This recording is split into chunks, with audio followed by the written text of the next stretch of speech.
I remember that night like a jagged scar that won't fade. The rain pounded the windshield a relentless drumbeat as James and I drove back from dinner in downtown Seattle. We were laughing about something stupid, some dumb joke about the waiter's bow tie, when the world exploded.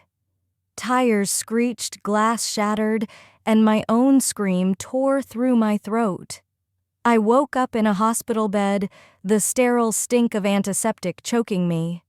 The doctors delivered the news that gutted my life. I'd never walk again. My name is Evelyn Harris, and 2 years ago I had it all. A loving husband, James, a thriving social life, and the freedom to go wherever I damn well pleased. But that was before the accident smashed my world to pieces and chained me to a wheelchair. At first, James was there holding my hand, wiping my tears, whispering it'd all be okay. But as weeks bled into months, his visits grew shorter, his touch colder. The man who once couldn't keep his hands off me now buried himself in work, dodging me like I was a ghost.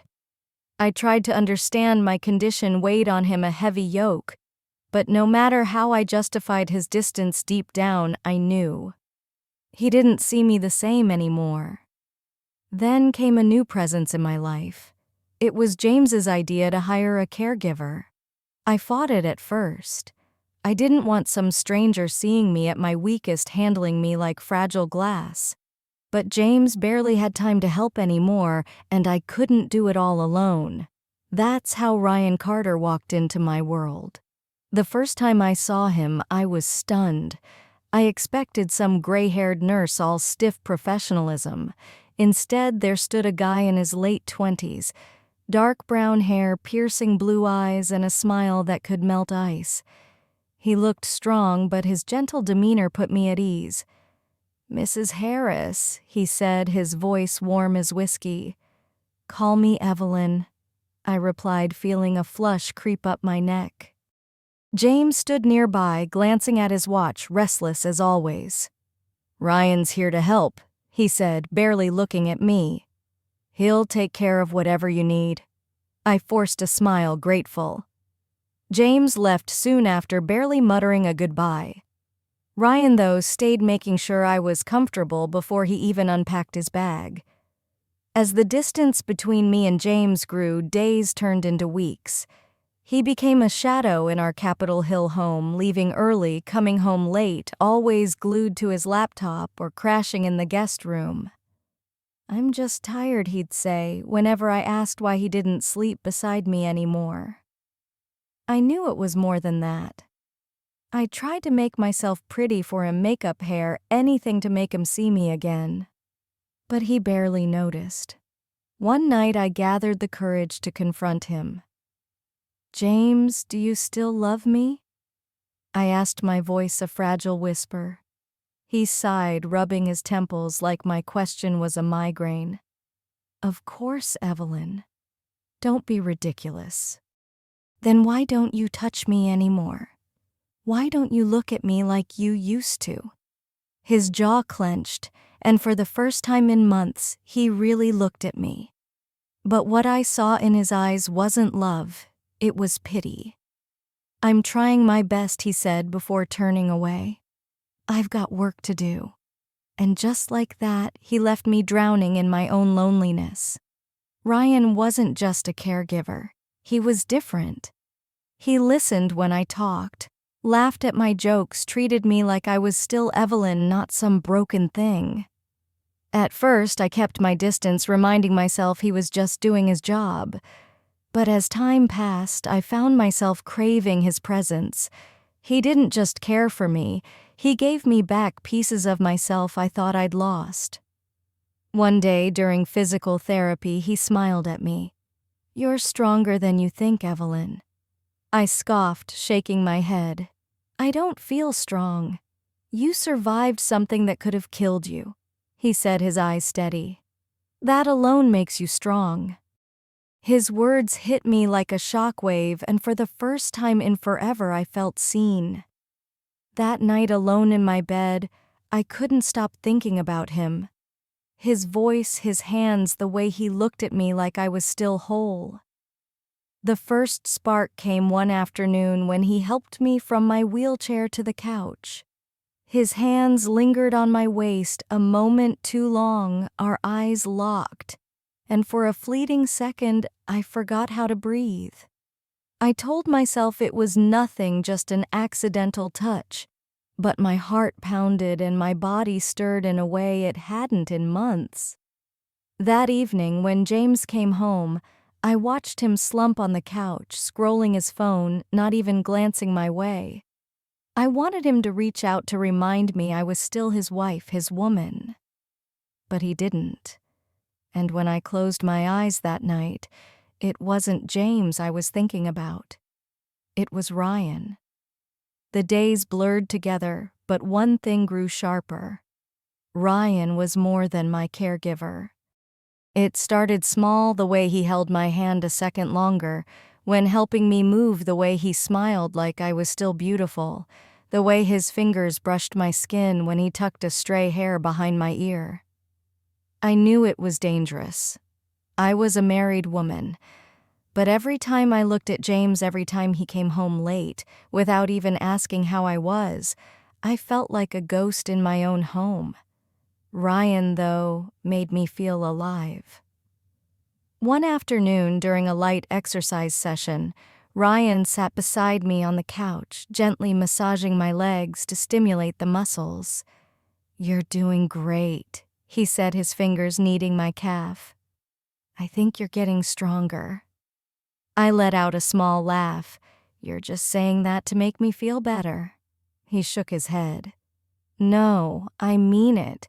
You don't give yourself enough credit, Evelyn."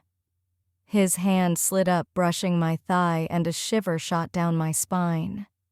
My breath hitched, and suddenly the room felt too small, too warm. Ryan must have noticed because he pulled back, clearing his throat.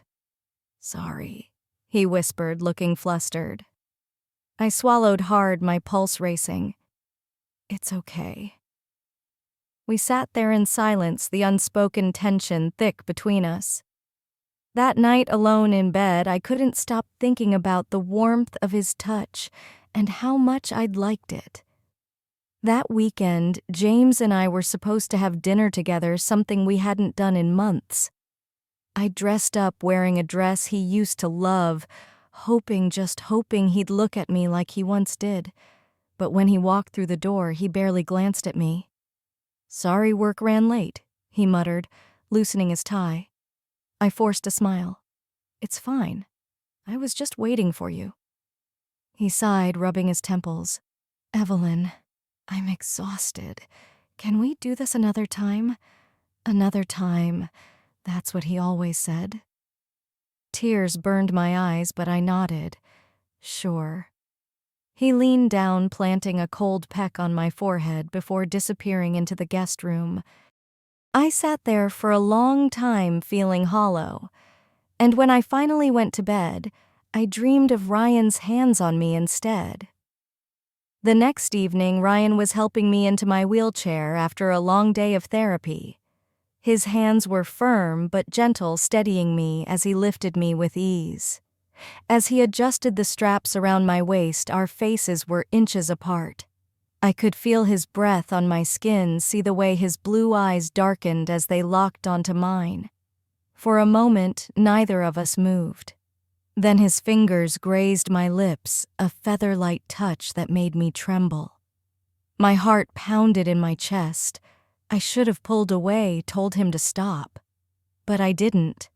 Instead, I leaned into him, craving the warmth of his body, the comfort of his touch. Ryan's jaw tightened like he was fighting something inside himself. Then, with a sharp breath, he pulled back, running a hand through his hair. I should go," he said, his voice strained. I nodded, my throat dry. "Okay." But as he turned to leave, I called after him. "Ryan." He stopped, his back to me. I hesitated, then let the words spill out, words I'd buried for weeks. "Thank you for making me feel like myself again." He didn't turn around. but I saw his shoulders stiffen like my words hit him harder than he'd admit. And as I watched him walk away, a terrifying truth settled in. I wanted him. Ryan and I danced around each other, pretending nothing had changed, but everything had. His touch lingered longer when he helped me. His eyes held mine too long. My heart ached every time we were alone. I knew I was playing with fire. I was a married woman, but my marriage felt like a prison, and Ryan was the only one who made me feel free. James barely noticed the change in me. He was too busy with work, coming home later than ever. One evening, I decided to test him. "James, do you still find me attractive?" I asked as he walked into the bedroom loosening his tie. He barely glanced at me. "What kind of question is that?" I swallowed hard. "Answer me." He sighed, rubbing the back of his neck. "Evelyn, you know I love you." That wasn't what I asked. For the first time in months, he really looked at me, and what I saw in his eyes broke me pity. That's all that was left. He stepped forward, planting a hollow kiss on my forehead. "I'm tired, okay? We'll talk later." That was always his answer. And as I lay in bed that night, I realized I was done waiting for him to love me like he used to. The next night, Ryan found me sitting on the porch staring at the Seattle skyline under a blanket of stars. "Can't sleep?"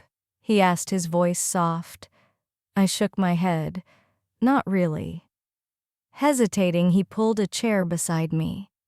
For a while we sat in silence, the only sound the rustle of the wind. Then Ryan spoke. "You deserve better, Evelyn. More than being ignored. More than being treated like you're invisible." I turned to him, my breath catching. "You're still beautiful, you know." My heart stopped. It had been so long since anyone said that to me, since anyone looked at me like I was still desirable. A shiver ran down my spine, but not from the cold. Ryan must have noticed because he stood gently draping his jacket over my shoulders. His fingers brushed my skin, sending a jolt through me. I took a shaky breath. Ryan. His eyes locked onto mine, and suddenly the distance between us felt dangerously small. I knew this was wrong. I should have pulled away. But I didn't. Instead, my trembling fingers reached up, touching his cheek. Ryan inhaled sharply, his hands clenching into fists like he was fighting himself. Then, in one swift motion, he closed the gap, his lips meeting mine, and suddenly nothing else mattered. Not James, not the consequences, just the heat of his mouth, the way his hand slid to my waist, pulling me closer. I felt alive for the first time in forever, a dangerous mix of guilt and desire. When we finally pulled apart, both gasping, our foreheads pressed together, Ryan groaned, running a hand through his hair. "We shouldn't have done that." I swallowed, my heart pounding. "I know. But even as I said it, I didn't mean it. I wanted him again and again." Ryan hesitated, searching my eyes. "Tell me to leave, Evelyn." I opened my mouth, but no words came. Instead, I pulled him down, my lips finding his again, and in that moment I knew there was no going back.